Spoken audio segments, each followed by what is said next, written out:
Ito po ang kanyang ginamit na text at ang ganda po ng isa sa binigyan niya po ng diin sa kanyang puntos, ang patuloy na dapat na binibigyang pansin ng mga Kristiyano. Ito ay ang halimbawang kababaan ng ating Panginoon. Yung pong Christ example of humility.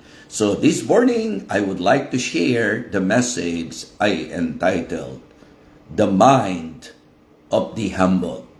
The Mind of the Humble. Okay? Kung ready na po, Philippians chapter 2 ang ating pong magiging passage ngayon.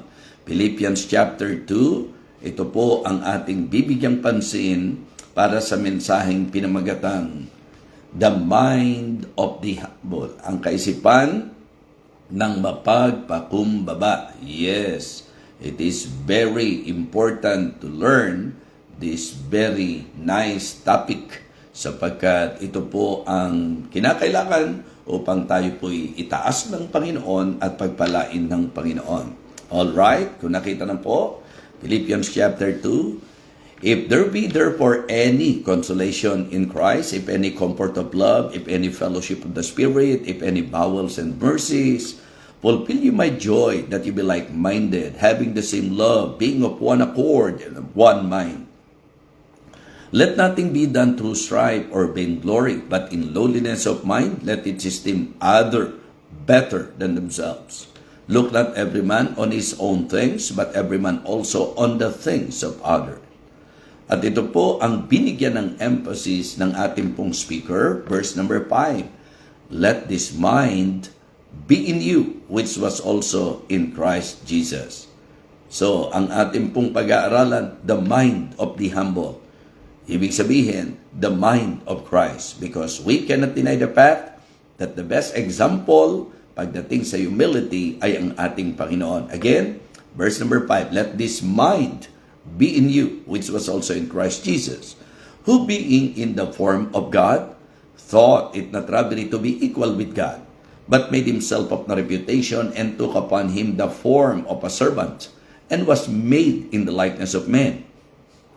And being found in fashion as a man, he humbled himself, and became obedient unto death, even the death of the cross. Wherefore God also hath highly exalted him, and given him a name which is above every name, that at the name of Jesus every knee should bow, of things in heaven, and things in the earth, and things under the earth, and that every tongue should confess that Jesus Christ is Lord, to the glory of God the Father. Let us go to the Lord in prayer. Our gracious, loving Father, Almighty God, thank you for this very beautiful day.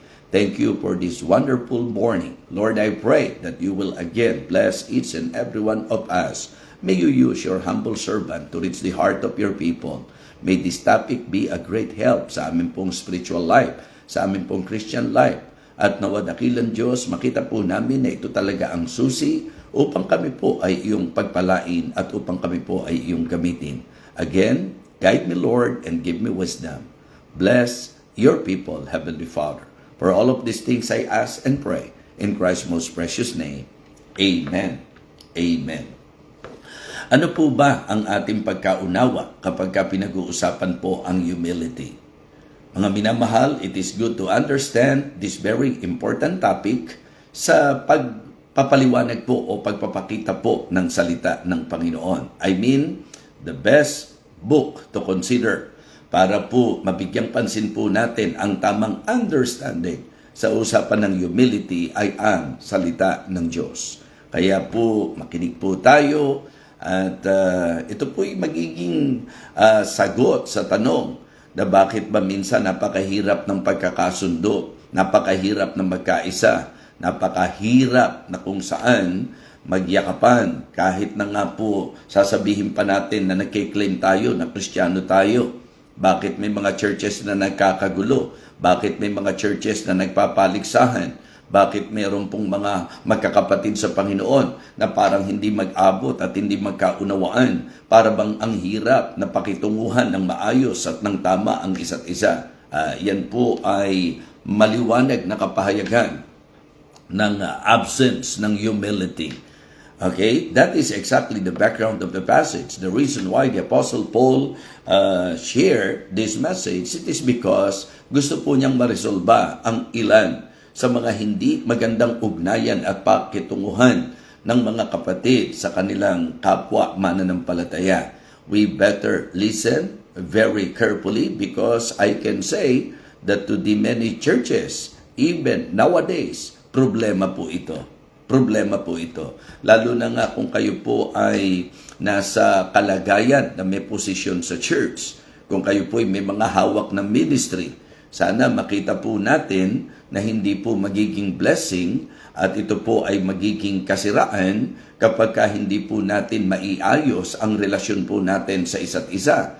Mga kapatid, mga minamahal, nagsisilbing pagsasayang ng effort, ng panahon, ang ating pong service, ang paglilingkod po natin sa Panginoon kung tayo po ay mayroong hindi magandang kaugnayan sa bawat isa. So, ang sagot po dito, humility. So, dito po sa ganitong kalagayan, si Apostol Pablo po ay nagpasya na bigyan po sila ng mensahe patungkol sa pinakadakilang halimbawa ng tinatawag nating humility. At yun po yung pinaka-key. Sabi ko nga, when Pastor Ray Sobrabas used this text, as I listened to the message, binigyan na po ako ng Diyos ng magandang magiging teksto para sa mensahe po na isi-share ko po sa inyo. Again, our topic this morning, the mind of the humble. The mind of the humble. Gusto ko lang pong i-consider muna natin uli yung pinaka-background. Sabi po ni Apostol Pablo sa verse number 1, if there be therefore any consolation in Christ, if any comfort of love, if any fellowship of the Spirit, if any bowels and mercies, fulfill you my joy that you be like-minded, having the same love, being of one accord, of one mind. Pag ating pong ipupundasyon ang isinulat na ito ni Apostol Pablo, parang ang idea po, kung talagang ligtas tayo, kung talagang Kristiyano tayo, kung nasa atin ang Espiritu ng Diyos, kung tayo po ay tunay na mananampalataya. Hindi po ma-expect sa isang hindi mananampalataya na taglayin ang Espiritu ng kababaan. Pero isang nakalulungkot na katotohanan na ang nagsasabing siya ay Kristiyano at may Espiritu ng Diyos ay hindi naman kakitaan ng kababaan. So, ito po ay kalungkutan sa bahagi ni Apostol Pablo kapag po ang mga kapatiran, ang mga mananampalataya ay hindi nagkakaisa. Higit lalo ang ating pong Panginoon, He is not happy to see that ang magkakapatid sa Panginoon ay hindi po in harmony sa kanila pong relasyon. Kaya sabi niya, fulfill you my joy that you be like-minded, having the same love, being of one accord, of one mind. At ito po yung sinasabi po niya. Pakinggan niyo po, baka sakaling sa atin po, sa church na kinabibilangan natin, may mga ganito tayong eksena. Sabi po, let nothing be done through strife or vainglory. Huwag daw pong gawin ang lahat sa pagka-kanya-kanya, pag-aaway-away o para sa mga pangsariling kapakanan. But in lowliness of mind, let it esteem other better than themselves. Subukan niyo po na mag-evaluate. Kadalasang problema sa church ay ang hindi po pagkakaroon ng mababang kalooban. Ang conflict po, yan po ay common. Yan po ay napaka-posibleng mangyari. Yung magkaroon po ng conflict, misunderstanding, mga kapatid, hindi po nakapagtataka yan. Pero ang nakapagtataka ay yung pong pagkakaroon ng masasabi nating siraan, pagtataniman, kawalan ng puso ng pagpapatawad. So mga Kristiyano, paalala po ito, kung meron po tayong Espiritu ng Panginoon, magandang siya po ang sundan natin bilang isang magandang halimbawa. It is hard to believe that you experience the forgiveness of God kung ikaw ay hindi marunong magpatawad. Parang mahirap pong maunawaan at mahirap pong tanggapin na taglay ng mga miyembro ang Espiritu ng Panginoon kung lagi na lang pong merong pagsisiraan, merong pagkakanya-kanya, at wala pong puso ng pakikipagkaisa. So, we better listen to this message and try to examine ourselves. Hindi po ang kapatid mo, hindi po ang kapwa mo mananampalataya, kundi ang sarili po natin. Suriin po natin. So, ginamit po ni Apostol Pablo ang ating Panginoong Jesus bilang pinakahalimbawa. Okay? Parang ang gusto niyang sabihin, ang solusyon sa mga away-away, ang solusyon sa hindi pagkakasundo, ang solusyon sa pagkakampi-kampi at pagkakanya-kanya ay ang pagkakaroon ng mababang kaisipan o mababang kalooban. Kaya mga kapatid, in that line of thought, sinabi po ni Apostol Pablo ito, dyan sa ganyang klase po ng kaisipan, na ang sabi niya, hindi dapat ginagawa ang mga bagay ng mayroon pong espiritu ng pagkakagalit at pagkamamataas. Hindi po. Ang sabi niya, verse number 5, let this mind be in you, which was also in Christ Jesus. Yun po ang solusyon. Yun po ang susi. To have the mind of Christ. Yung magkaroon ng Christ-like mind. Yung po ang pinakatema kasi ng mission dito, Christ-like in mission. So, to have a Christ-like mind. So, kaya sabi ko, the mind of Christ, the mind of the humble. Ano po ba ang makikita natin sa pinakitang halimbawa ng Panginoon? Nasabi ko nga po, kung makikinig tayo at uunawain nating mabuti, kaya magulo sa church natin, kaya po meron pong mga kanya-kanyang sabihin nating kampo o kakampi, meron pong pagmamaataasan, meron pong pagsisiraan at hindi pagkakaunawaan at nananatili sa hindi patawaran, ang dahilan po mataas at matayo na isipan at kalooban. Kaya ang sabi po ni Apostol Pablo, in solving the problem of sabihin nating envying, strife, or paligsahan, ang key is to have the mind of Christ, to have the mind of the humble. Ang tanong ko ngayon, sa papaanong paraan na i-present ni Apostol Pablo ang kapakumbabaan using our Lord Jesus Christ as an example? Well, ito po ang magandang ating talakayin at maging honest po tayo ngayong umaga kung talagang ito bang mga kapahayagang ito ay makikita sa buhay po natin. So, importante po ang aking po mga tatalakayin ngayon. Again, verses 5 to 7. Let this mind be in you, which was also in Christ Jesus, who being in the form of God, thought it not robbery to be equal with God, but made himself of no reputation. Mga kapatid, but made himself of no reputation. So, I believe you will all agree with me na ang tunay na humble, ang isa sa makikita natin sa kanya ay ang selflessness. Diba? The mind of the humble. He is selfless. Hindi kailanman po pwedeng sabihin humble ang isang tao kahit sabihin pa na siya'y Kristiyano kung siya'y punong-puno ng kanyang sarili. Dito po ang halimbawa ng Panginoon. Ang sabi, siya bagamat nasa anyo ng Diyos, who being in the form of God, thought it not robbery to be equal with God, but made himself of no reputation. Isinaisang tabi ang kanyang sarili. Siya bagamat Diyos, kaya nga nakakalungkot makakita ng mga Kristiyano, mabigyan lang ng isang posisyon sa ministeryo ng Panginoon, ako po, pumapailang lang na po kaagad. Diba? Nagmamapuri na, nagpapalalo na. Bakit? Ang ipinapangahas po ay ang posisyon. Maling-mali po, ang humility po na ipinakita ng Panginoon, bagamat siya'y Diyos, hinubad ang luwalhati ng isang Diyos. Hindi inaring dapat panangnan ang pagkapantay niya sa Diyos. Kaya po yung mga attitude na ako leader dito, ako ang inilagay dito, ako ang, di ba? Yung punong-puno ng ako, yan po'y kapahayagan ng kapalaluan. Sapagkat sa totoo lang, ang isang totoong humble, wala ang kanyang sarili. So, He is selfless.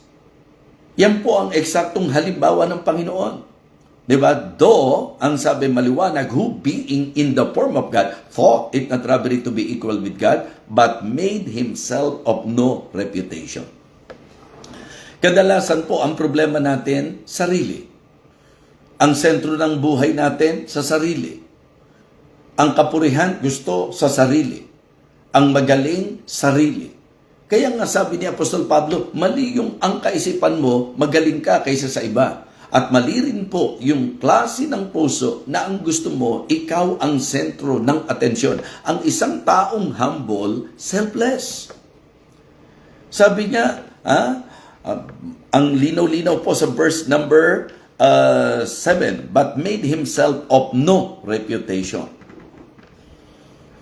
and took upon him the form of a servant, and was made in the likeness of men. Minsan po, ang isinesentro natin lagi kung ano po ang ating kalagayan. Alam nyo, as I evaluate, it is healthy and helpful sa church na ang mga miyembro, ang mga mananampalataya, the more na binibigyan mo ng posisyon, the more na binibigyan mo ng ministry, the more na binibigyan mo ng pagkakataon na makapag-serve sa Panginoon, the more na kinikilala ang biyaya ng Panginoon. So, yun ang tama. Yun ang tamang kaisipan. Yun ang mind ng humble, na kapag ka po binibigyan ng posisyon, hindi po siya nagpapalalo. Ang nakikita niya lalo, yung biyaya ng Panginoon, hindi sarili. Ang kapakanan ng iba, ang kapakanan ng ministeryo, yun ang iniisip, hindi sarili. Kung tayo po'y magpapakatotoo ngayong umagang ito, kadalasan ang hadlang sa buhay, paglilingkod natin, sarili. Kadalasan ang dahilan kung bakit hindi tayo maayos sa relasyon natin sa iba, sarili. Nasaktan tayo, nalagpasan tayo, nasaling ang pride natin. Mga kapatid, ang isang taong totoong mababa ang kalooban, hindi po ang sarili niya ang kanyang binibigyan ng sentro.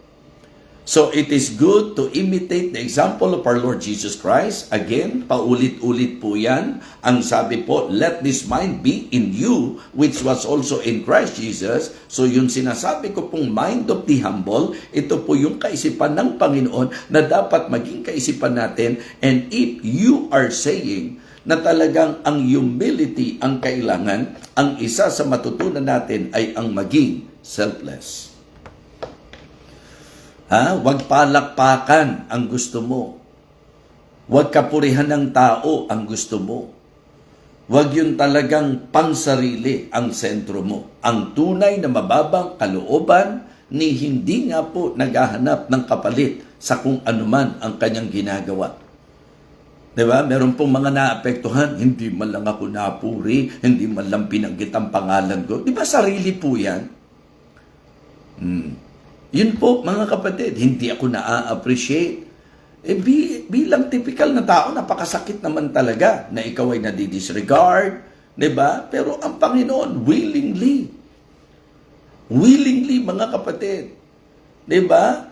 So kaya kung sasabihin natin, Pastor, alangan namang ako ang leader, ako pa ang... yun nga leader nga po tayo, kaya dapat ikaw ang nagli-lead sa tamang dapat ginagawa. Hindi po nagiging mahusay ang leader dahil hindi siya nagkakamali.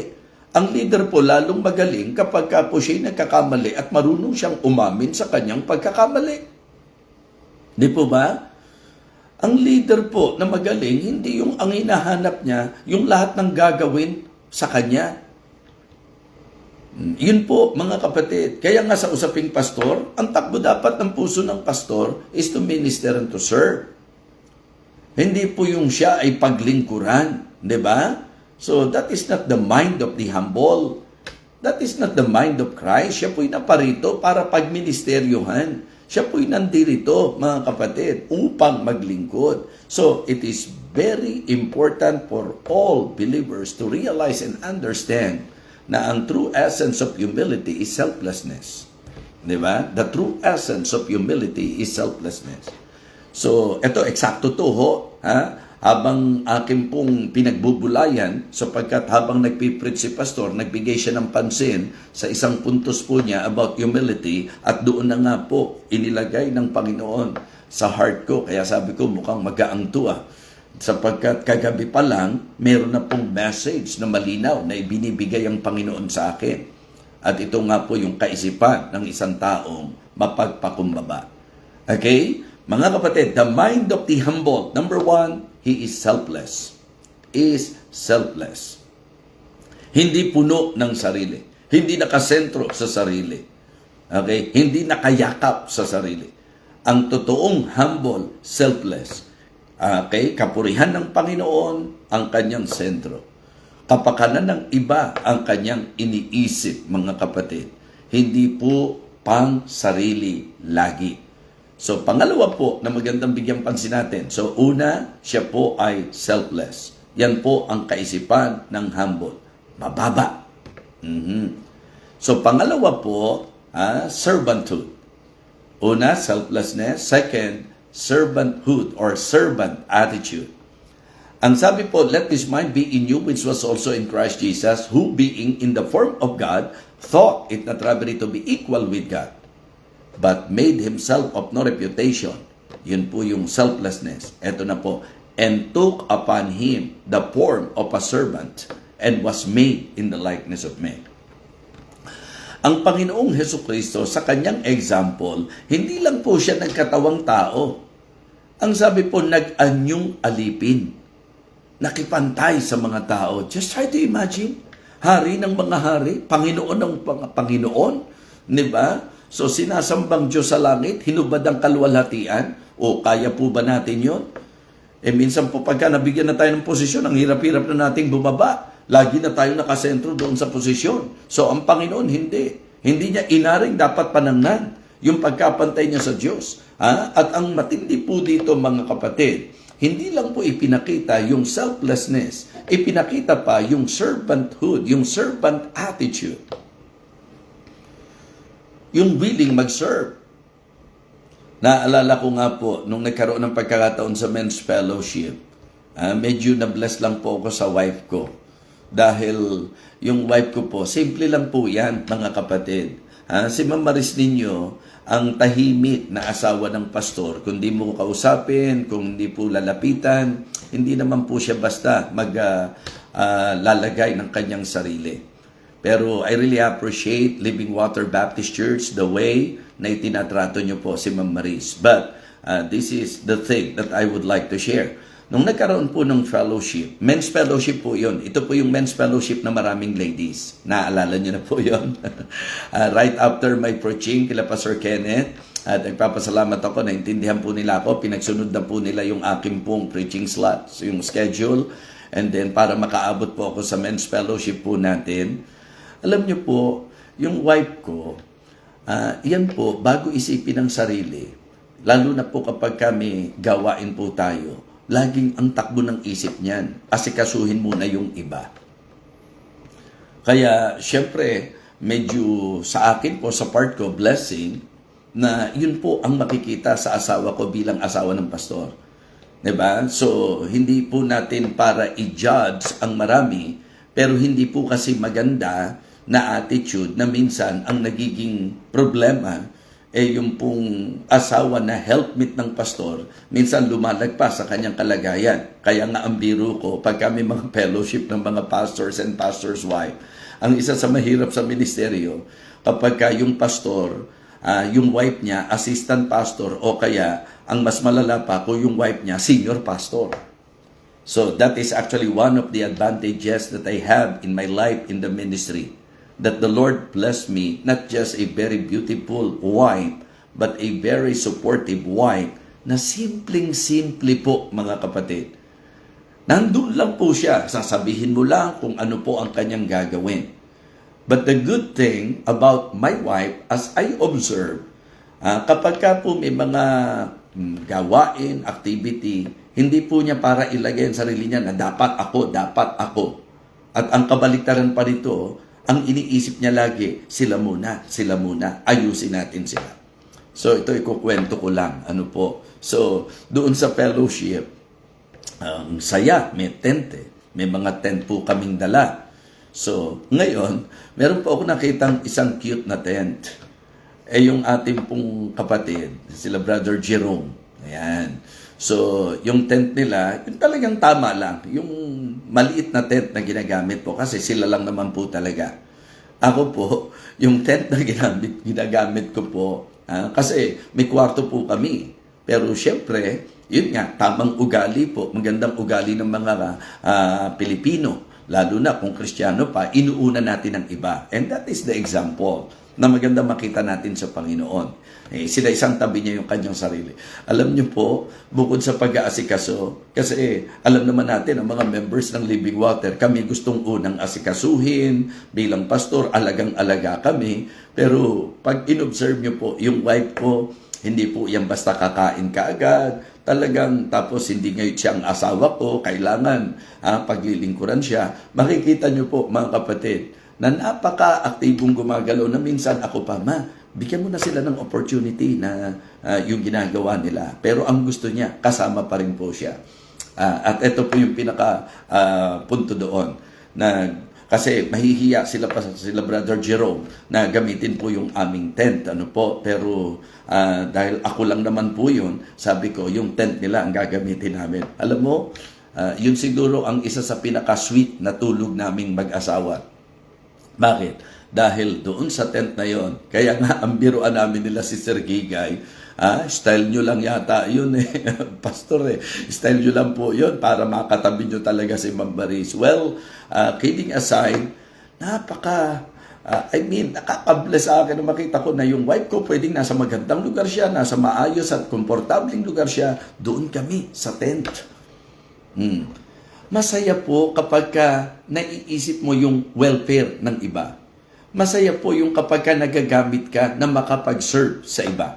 Kaya nga sabi ko, isang napakahalagang bagay na natutunan po namin kahit nung unbeliever pa kami na yung mga magulang namin, sinanay po kami na nahandoon ka sa ang iniintindi mo kapakanan ng kapwa. Diba? Iwasan mo yung pang-iisa. Iwasan mo yung panglalaman. Yan po ang dahilan kung bakit ang tatay ko, ang tawag po nila Kapitang Isko. Hindi naman po kahit kailan tumakbo sa politika ang tatay ko. Pero bakit Kapitang Isko? Bakit? Sapagkat ang puso, laan na mag-serve. Ganun po mga kapatid. Kaya ewan ko sa mga taga-Living Water kung na-observe nyo yun at na-o-observe nyo yun na ang wife ko po, hindi po yung asawa ng pastor na kailangan siya lagi ang aasikasuhin mo, kailangan apaka-special ng treatment mo sa kanya. Mapapansin nyo po sa kanya, mga kapatid, pagka may mga handaan tayo, kapag kami mga pag-aasikaso, isa po siya sa talagang lagi nag-aasikaso. Ganyan po yan, mga kapatid. Kaya nga, nagpapasalamat ako.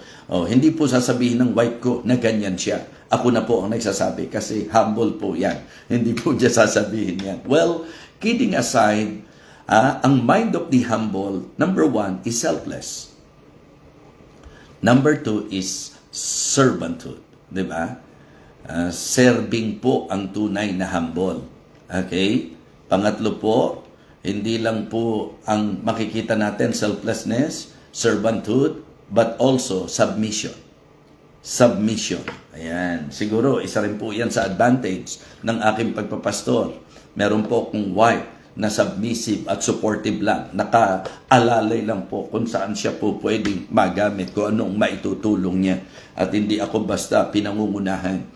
Mahirap po kasi kapag ikaw ay pastor, tapos halos walang ginawa ang asawa mo, kundi diktahan ka, ganito gawin mo, ganito gawin mo, ganito dapat ang... So, yun po ang isa sa malaking advantage ng buhay pagpapastor ko po. Ng asawa ko na handyan lang po para umagapay, sumuporta sa akin at napakalaking tulong po nun. Ang sabi po, again, ng verse number 20, ng verse number 7 at verse number 8, but made himself of no reputation and took upon him the form of a servant and was made in the likeness of men. Ito na po, verse number 8. And being found in passion as a man, he humbled himself and became obedient unto death, even the death of the cross. Diba? Minsan, kaya parang mahirap sa atin na magpasakop kasi nga po, wala yung humility eh. Pero sa isang meron pong mababang kalooban, willingly, ilalagay niya ang sarili niya sa pagpapasakop. So ang sabi po, and being found in passion as a man, he humbled himself and became obedient unto death. Kaya mahirap po na atin pong iniisip na humble tayo, pero entitled tayo lagi. 'Di ba? Dapat pagka-humble, selfless. Dapat pag-humble, servant. May servant attitude. Dapat kapag ka-humble, submissive. Marunong magpasako. So mga kapatid, yan po ang halimbawang ipinakita ng Panginoon sa atin. Selflessness, servanthood, and submission. Imagine po, and became obedient unto death, even the death of the cross. Madaling sumunod sa mga komportabling kalagayan. Pero mga kapatid, kung ito'y mga mahulugan ng buhay, mahirap sumunod. Kung ikaw ay medyo masasaktan, mahirap sumunod. Kung ikaw ay mapapagod, mahirap sumunod. Kapag ka po merong matitinding challenges, mahirap sumunod. Pero ang isang humble, submissive, at ang submission, nakikita sa kanyang pagsunod. Pagpapasakop, mga kapatid. Kaya nga sa church, ang malaking blessing, hindi po yung mga miyembrong marunong pa sa pastor. Hindi yung mga miyembrong nangunguna sa pastor. Ang malaking blessing sa church ay ang mga miyembro na mapagpasakop sa God-given authority. Amen? Yes. Yung mga submissive member, sabi ko nga, doon ko tinitingnan na napakalaking blessing talaga kasi ang mga members ng church hindi naman nagpapasakop dahil wala silang sinabi. Kung tutuusin, napakalaking blessing na makakita. Ayan. Ito po ang isang napansin ko kay Ate Maan noon. Hindi nyo po mararamdaman sa kanya pag nasa church na siya ay nasa magandang posisyon sa kanyang secular job. Napaka-low profile po. Napaka-humble ng spirit. Nandun yung willingness to serve. Si Mami Maan po, yan ang mapapansin nyo sa kanya nagulat nga po ako nung maalaman ko na talagang, kumbaga, siya po ay nasa isang masasabi nating maayos na profession. Pero pagdating sa church, talagang servant lang, mga kapatid. Mahirap po kasi sa church na sasabihin mo, sa usapang gawain ng Panginoon, ako ang boss sa company namin, ako ang manager, ako ang, mga kapatid, not to mention her position, she is actually in good position sa kanilang office, sa kanilang work, but never na mapipil nyo po yan because her heart is to serve. At alam nyo, nakakatuwang isipin na yung katulad niya handang magpasakop sa isang leader na kung tutuusin, hindi naman matalino, hindi naman magaling, hindi naman po talaga mataas ang pinag-aralan, pero mga kapatid, dahil alam niya, tinawag ng Panginoon, itinalaga bilang leader, nagiging blessing sa akin na yung kagaya po niya ay marunong magpasakop.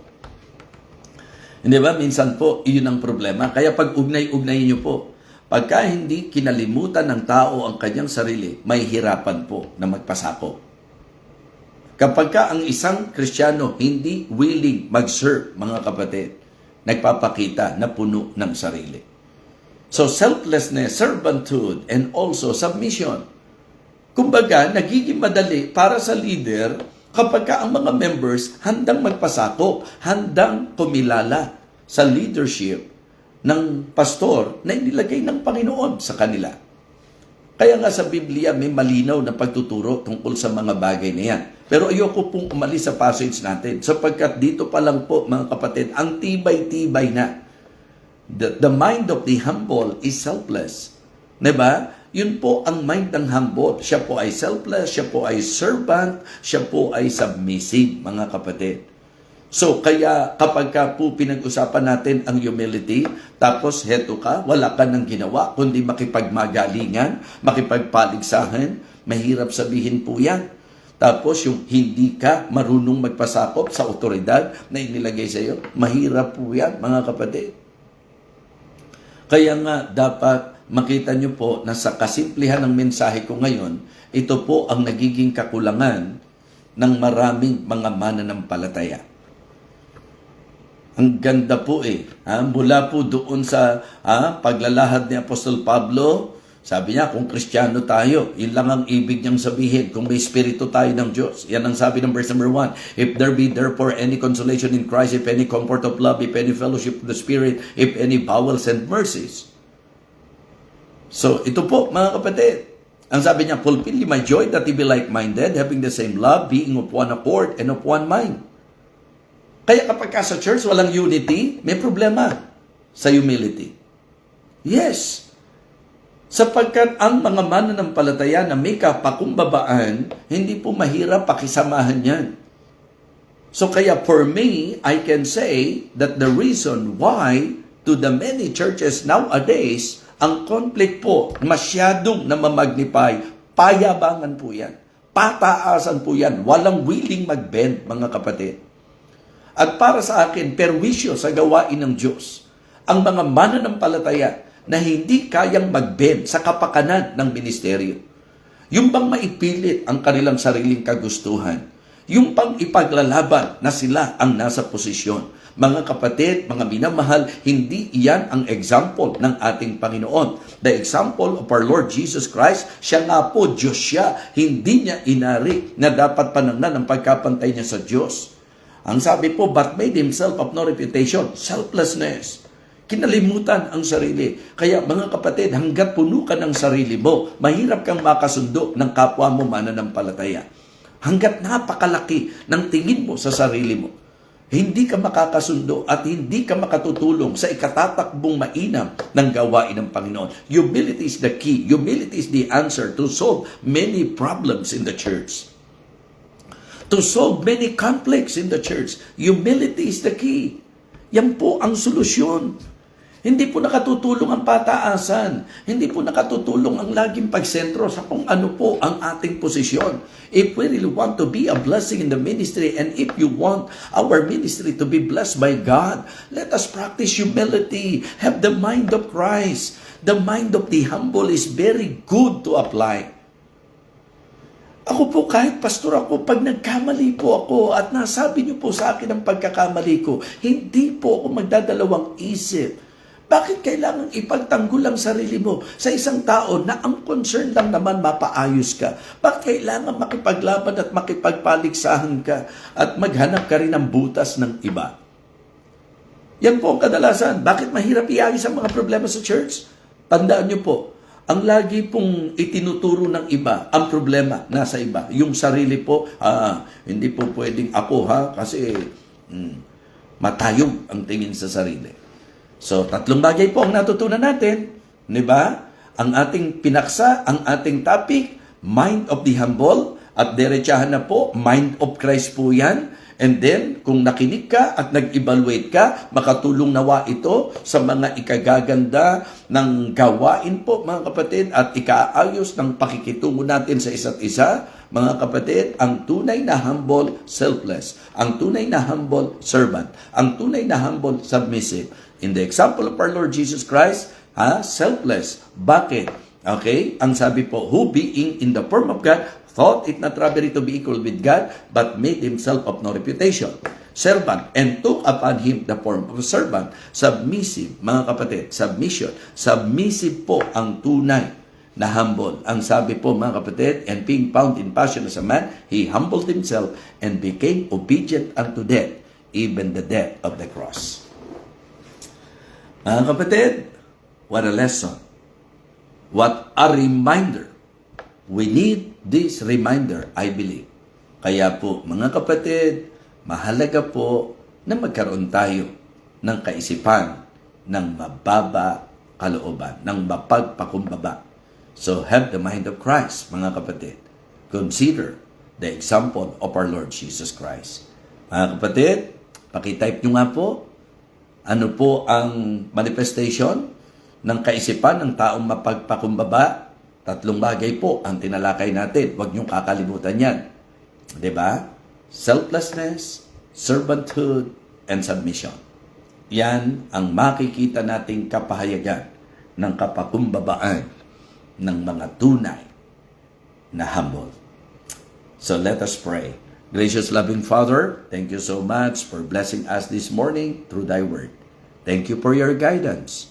Thank you even for the wisdom na ibinigay mo po sa iyo pong manggagawa upang may pangaral po sa bawat isa po sa amin. I pray, O Father, that you will continue to develop a humble heart and humble spirit sa bawat isa po sa amin. Nawa, nagpasako po kami sa authority ng iyong salita at naway natuto po kami sa araling ito. Muli po, Panginoon, maraming salamat po. Ikaw po ang tumulong sa mga gawaing aming kinabibilangan, sa mga local churches namin, Panginoon. May we be a blessing to our local church and even to the leader of our church. Bless us, O Lord, we pray. In Christ's most precious name, Amen.